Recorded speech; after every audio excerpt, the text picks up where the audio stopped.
Welcome to DC FanDome. I'm Robert Townsend, and today we've got a panel with the cast of Black Lightning, and it's all about the 90s.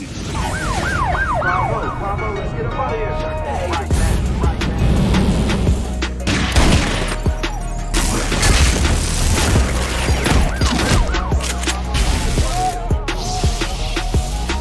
Last night I saw a superhero, he was black. He said, this is for the streets, Black Lightning's back.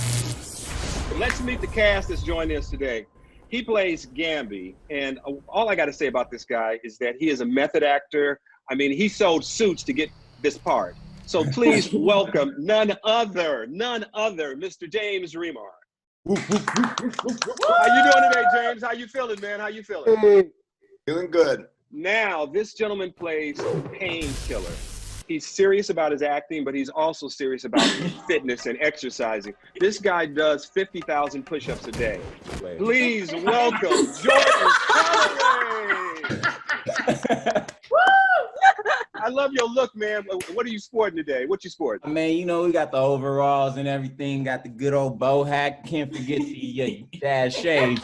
You know. This next gentleman in the cast, he's the bad guy you love to hate. I mean, because they wrote something in the script about his daddy, so you kind of love him, but you hate him. But he is a bad boy. He plays Tobias Swell. Give it up to Marvin Jones the Third.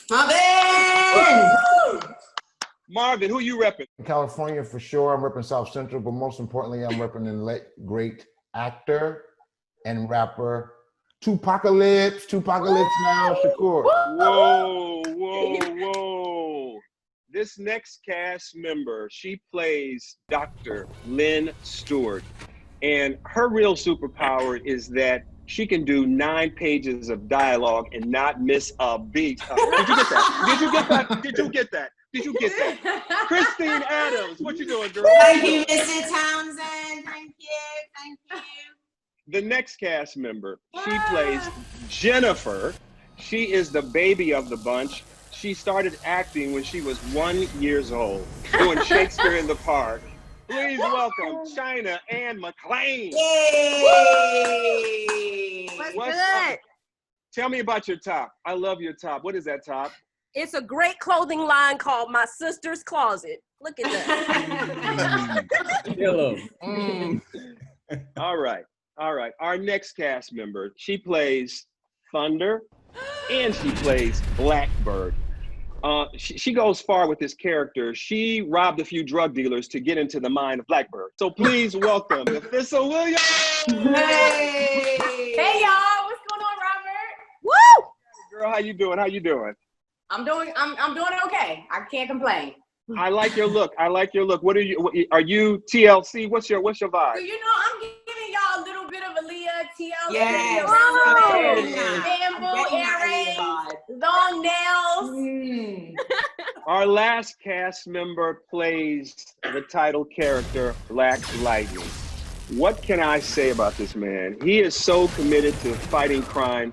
He sleeps in his Black Lightning costume. Williams, how you doing, baby boy? How you doing, man? I'm chafed because I'm sleeping in that costume. You guys ready to play this game? It's 90s. Oh, yeah. It's everything 90s. Are y'all ready? 90s. Ready. Did your homework. You ready? Okay, first question. First questions, because we're going to go through many questions. This is the first question, ladies and gentlemen. Yeah, okay. In 1991, what was Halle Berry's first movie in 1991? Oh, I think I know. Oh, okay. This is It's Boomerang? no. And No, Jungle Fever. Well, you can't answer twice. You got it wrong. Do you know? All right. Here's the next question. In what U.S. city in 1996 were the Olympic Games played? Is that Atlanta? Oh, yes. For real? The next question. Now this is for anybody. Who was the first woman to win the MVP for the WNBA? Oh, Lisa Leslie? Lisa Leslie? Was it Cynthia Cooper? Yes, Cynthia Cooper. Oh, I know my female basketball players. Okay, Jordan. Uh-huh. Okay. Okay, I'm gonna throw this one to the youngsters of the bunch because this is gonna be a hard one. Okay. Where was Will Smith's Fresh Prince character originally from? Philadelphia. What is Calabasas? Philly.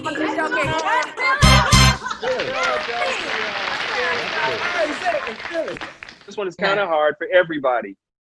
In the 90s, what was the highest grossing movie? I'm gonna give you clues. I don't. Is it? Can I say? Is it the Titanic? Yes. I was gonna say Titanic.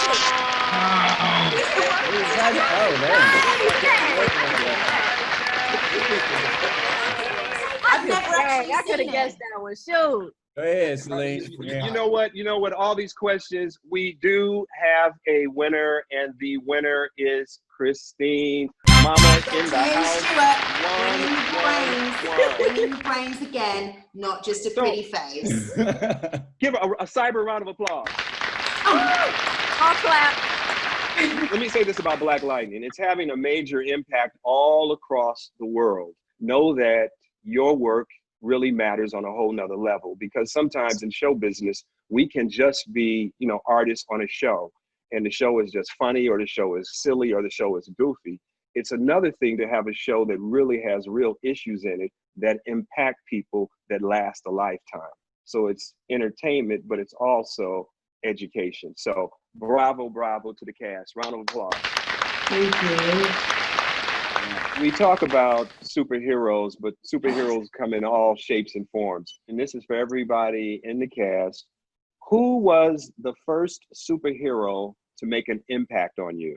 And that can be real or fiction. Like if I was to say for me, in 5th grade, there was a teacher named James Reed. And that teacher was the first one in 5th grade to believe in me and say, you could do something with your life. And I named the character in Meteor Man after him, James Reed. Oh, wow. So that's my real connection. So who was that first hero? My 8th grade English teacher was a man by the name of John Eartha. And one day I was misbehaving in class, and John Eartha brought me over, and I had to sit next to him, and he put his shoe on the chair. He was a big guy, and that was kind of his way of letting you know that if you moved around, he was going to kick your butt. Public school, he never touched anybody. He was just a very intimidating presence. Mm-hmm. And he asked the class, who knows who Prometheus was? And nobody knew who Prometheus was, but I had a love of Greek mythology when I was a kid, and I raised my hand, and he looked down and he said, all right, let me know. And I told him that Prometheus brought fire to humanity. He was the god of foresight.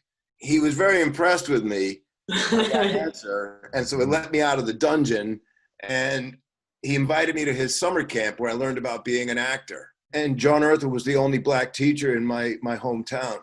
And he was my mentor, and he's the reason I became an actor.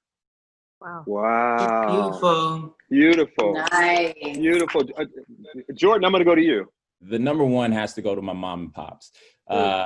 And I mean, Robert, you know my dad. I mean, he's your DP back over at Parenthood, and that's where I started. I mean, and that's when I first got into acting. Started off as being an extra, and I mean, just seeing my dad's work ethic and how he treated his crew as the DP, how he treated the cast, and then my mom, because when I was a child actor, there was somebody that was driving me to those cattle calls, driving me over to West LA. And you know who it was? She was also taking me to my baseball games and everything else. So that's my Wonder Woman. And yeah, so mama and pops. My parents have been the ones to teach me everything that I really needed to know, because it's hard. It's hard growing up in this industry, and it's easy to get off track. But when you have parents that aren't hyping you up, exactly, but giving you just the tools that you need from the foundation to be able to handle all of this, because it's a big responsibility, and it's, like I said, it's very difficult as a young person to get caught up in it. So they're the ones who've always been with me, and I know that they always will, and they've taught me that God is the one that gives me my opportunities. It's not from getting hired and getting this and it's from him. So that's what makes me not afraid to be able to stand up for myself and do those things. So yeah, it's all them. Christine. Yeah, my mum, really. single mum, teenage mum in a country, didn't speak the language. I honestly, now I'm a parent, I don't even understand how she did that on her own. And she always told me that I could do anything. She never, ever, ever crushed my dream. She drove me to my theatre club. There was no doubt in her mind that I could be whatever I want. And I think that's such a powerful message for a child.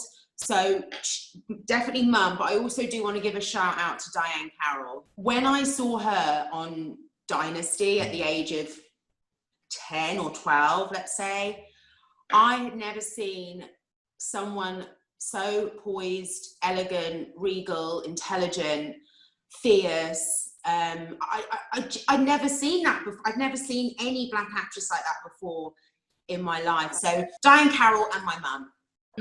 I love it. I love it. Marvin, I'm going to go to you, Cap. I had a teacher in the 7th grade named Mr. Sherman, and he poured so much positivity into me in regards to my intellect, so much to where he gave me a subject that was World War II and allowed me to study that subject in such depth that he allowed me to teach a course on it in 7th grade and teach my class. I was able to hold the class one day. And it really spoke to who I am today, you know, as an orator, why I ended up rapping, why I ended up getting on stages, why I ended up now being on television. It really gave me that power. And to look beyond the limitations that, you know, the world had set before me. Wow. Nafisa. The first thing that came to my mind was my grandmother, who rest her soul. We were really, really, she wasn't just my grandmother, she was my friend. And that was really, really important for me as a kid. But she taught me to be kind and God-fearing. And that is something that has carried me throughout my life that I appreciate. So my grandmother first, right? And then I think about why I wanted to be on TV. It was Felicia Rashad on The Cosby Show. I was a really little girl, and I was watching this brown woman who looked like me, whose hair was similar to mine, and who was sassy and independent, and she was strong, and she had her own career. That was like the first vision for me on TV, and I wanted to be her. I wanted to, like, I would fantasize that I was on The Cosby Show because of her. Chris, I'm going to go to you, man. I had an acting mentor in college. Actually, the first one, he's always, I consider him my mentor. His name was Tom Blank. He was like kind of a surrogate father, but also a champion for me as an actor. But I always go back to Sidney Poitier because, and I didn't even realize it, you know, when you're a kid, you don't realize it. You're just watching it, and always what came through was power and dignity. Everything he stepped into on the screen is, I'm a human being. And therefore I deserve to be here. Like I breathe like everyone else, so therefore I deserve to be at the table.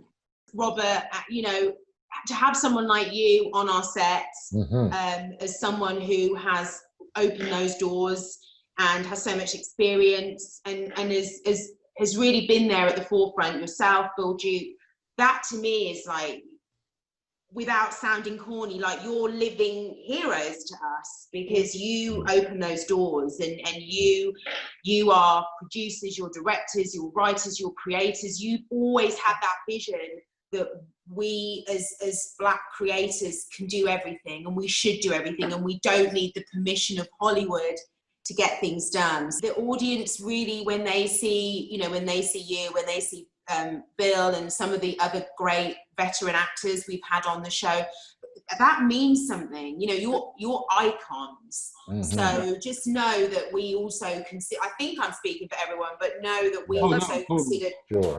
Yeah, I just want to say one thing. For me, high school, if I could tell, we walked around quoting Hollywood Shuffle on a regular. If I can tell, I'm serious. Like, it was like part of our vernacular at that point. I mean, just continuously, and watched it so many times. Oh, let me say thank you for all that love, because you know, as artists, on the real tip, as artists, it's always been about raising the bar. My mentor when I first got to Hollywood is Sidney Poitier. So it's between Sidney and Harry Belafonte. So it's always about raising the bar. So when I look at what you guys are doing, you do me proud on so many levels, because there is a generation of kids and adults that are learning how to navigate life better because of the life lessons that are in this series. So many people across the world need inspiration and they need hope. And I just want to ask this one simple question. Can you give me one key to success that has made you successful? Everybody's beliefs are their own, 100%.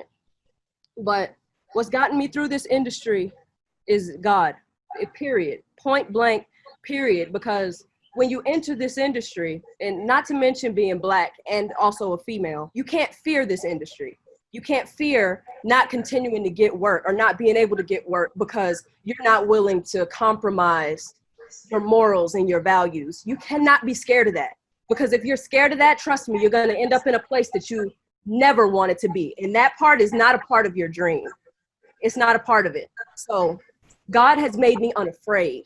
It's literally about finding your purpose and literally living in your dream. I believe that's the way to success. That is happiness. I would just, in one word, I would just say faith. You know, have faith in the unseen, you know, and know that it's on its way. You know, young actors ask me, you know, what do you do? How do you do this? And I've been asked that many, many times over the years. And I try to keep it real simple. And the best tool and the best advice that I can offer them is to look them in the eye and tell the truth. Amen. That's right. Determination, not quitting, continuing, especially in the industry. Yeah, don't give up and continue. You know, we are meant to be eternal creatures. Mm-hmm. And so if you're thinking in the realm of eternity, there's a lot of these things that I toss away because they're not, I'm like, okay, will that mean anything in the realm of eternity? And when you can do that, then you can toss away a lot of the distractions and things that don't really matter, that the world may want you to get caught up on, that keep you off your path. Right now we are in quarantine, and it's been months and months and months. And we also have Black Lives Matter. So the world is upside down. Quarantine has been a really beautiful thing for me, because I've read more books that I didn't have time to read before. Yeah. I've written a couple of things, and I've kind of taken time to kind of like reset. You know what I mean? It's a beautiful time to reset. Some people are freaking out, you know, and I understand. But I just wanted everybody to weigh in on the state of the world in this current configuration. Any thoughts that anybody has about anything? One of the things that has happened in this last few months is I think it's focused all of us in terms of what matters, what has meaning, what's important, how do I spend my time, who do I spend my time with, what kind of time is it? And I think as a culture and as a community and as a globe, we needed to do that. We needed to stop for a second. Then for whatever reason, when we all stopped, we all witnessed the horrendous killing of George Floyd. And I think in that moment, there was nowhere else for anywhere to look. We all had to look. We all had to pay attention. So as hard as this moment is for everyone, I know it's hard for everyone. Trust me, I'm the world's most positive person and I'm struggling right now.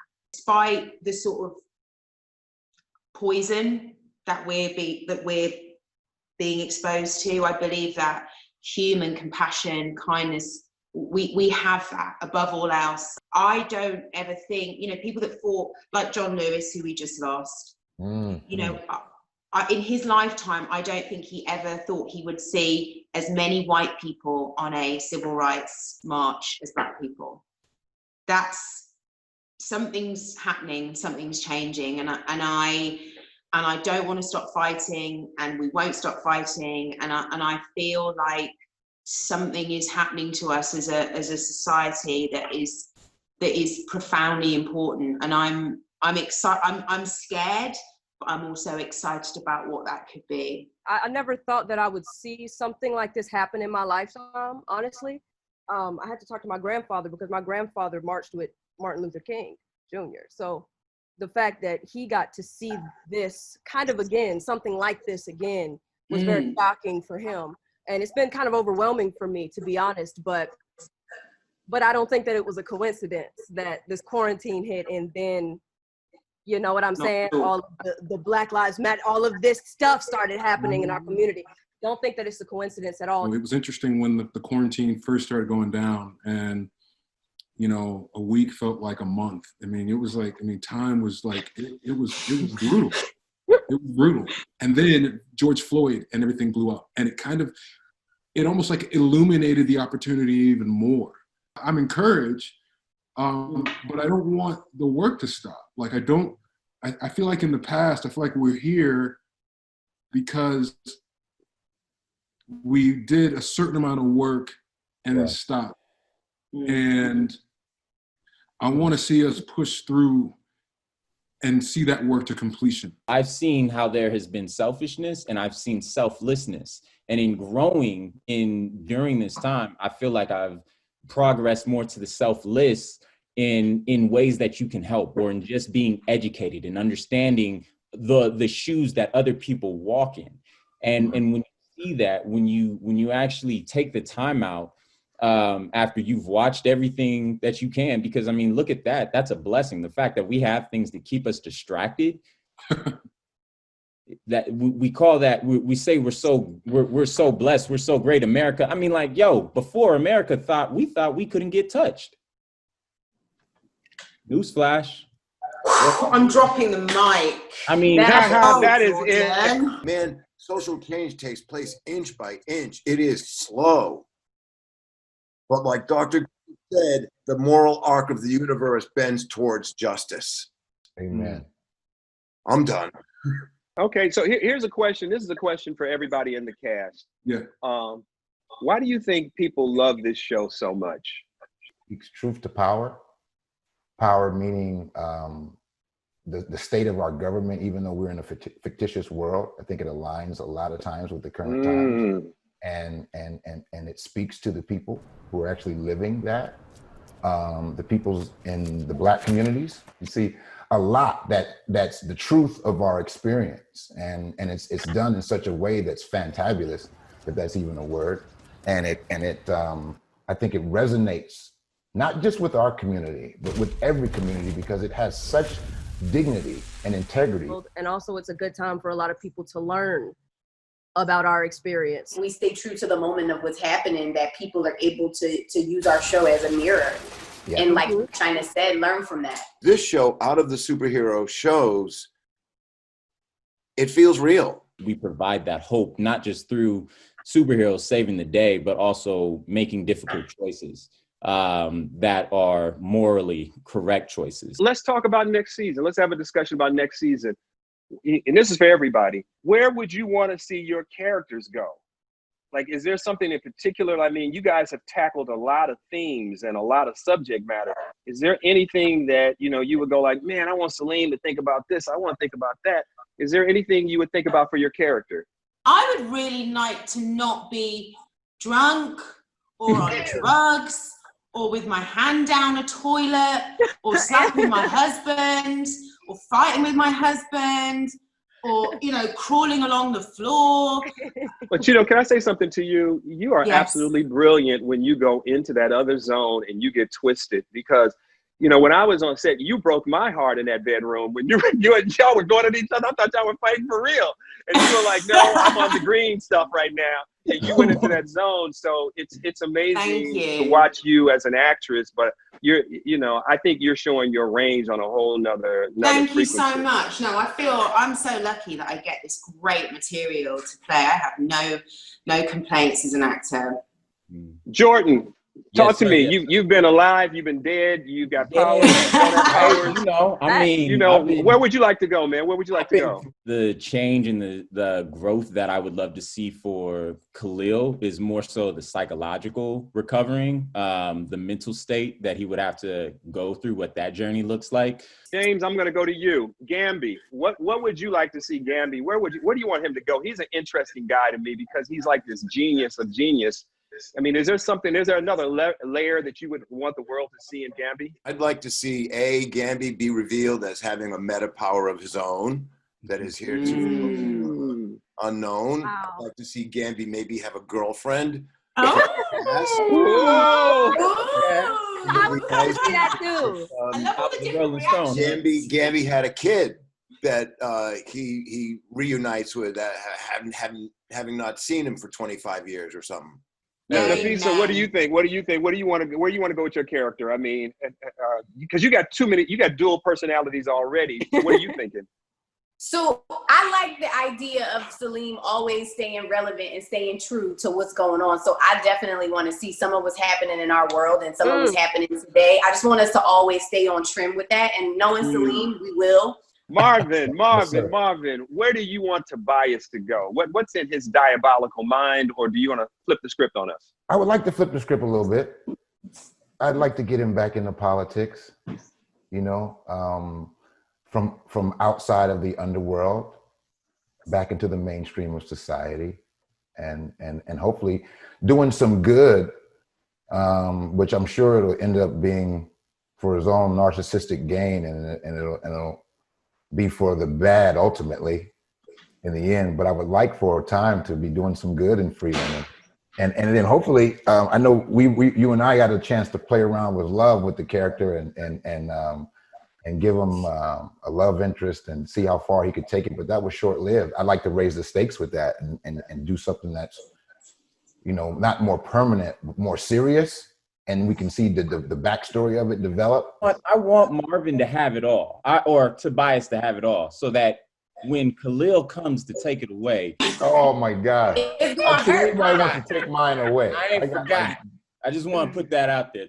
Last season, was that the first times that Lynn and Tobias started to work, were in scene together? I mean, that was the first time Tobias interacted with everybody, and it wasn't volatile. Black Lightning came to try to rescue me. I was working with Lynn. Lynn knocked me out, so let me shut up with that. And then I was sent back into my asylum. Krabs, I'm gonna go to you. Where do you see Jefferson going? I mean, this man has fought the community, fought everybody, stands righteous, gets a little confused.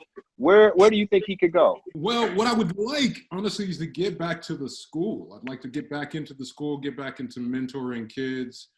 That's probably the thing I'm most proud of is the educational aspect of the show. The audience has a lot of questions for you guys.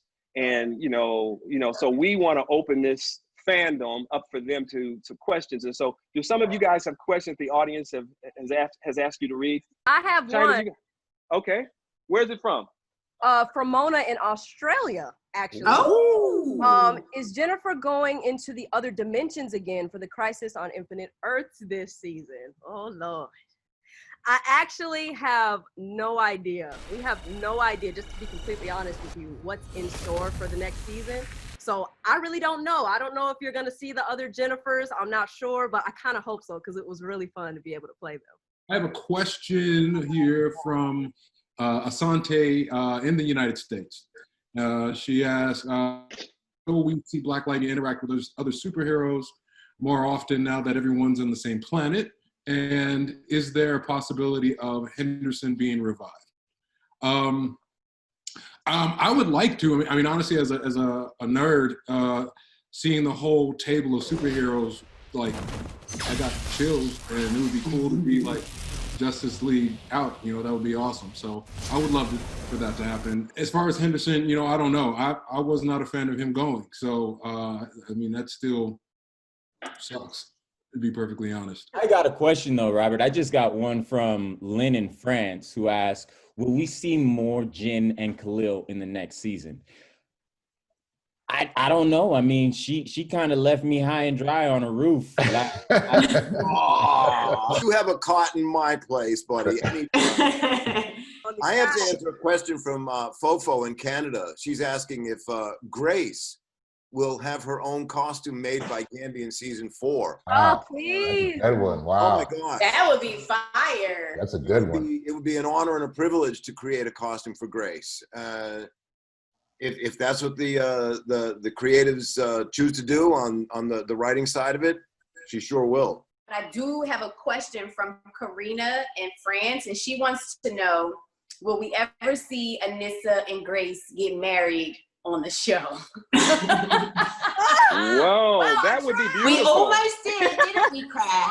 We almost did. I messed it up. Yeah, I would like to see that happen, especially for the fans, and we'll see. You know, our love is kind of complicated. I was trying to tie the knot. Didn't happen. So we'll see. I would like to see it and see where that love could go. I got a question from Melissa in Canada. She wants to know if Tobias Well and some more bad guys are going to try to come and take